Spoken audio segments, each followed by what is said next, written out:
back. If you get this fault code on a Renault Traffic or a Renault Master, this is the one we're interested in. Where it is, this one, 926681. I'll show you where the wires go.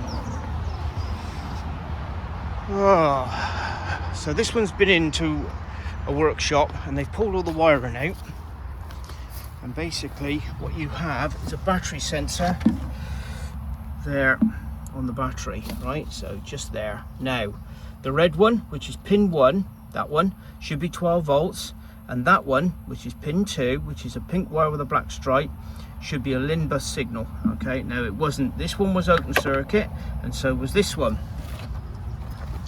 What they've done, and I'll show you where the pinouts are in this fuse box. Okay, the LIN bus signal is, let me get my screwdriver. The LIN bus signal is this one here, this one. So third one along, 1, 2, 3. That's the LIN bus signal.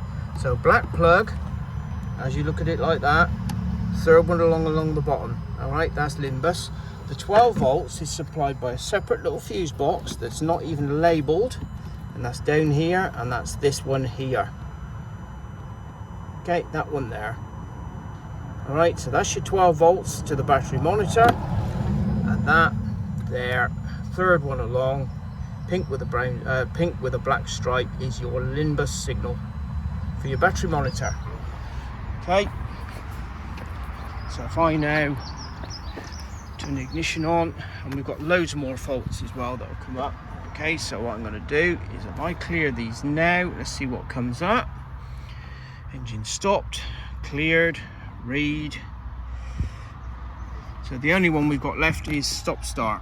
Okay, well that's been removed, so stop start is not an issue. Okay, so that's your LIN bus, that's your battery monitor, LIN bus, and 12 volts. Where they are located in the under bonnet fuse box. Okay, thank you for watching.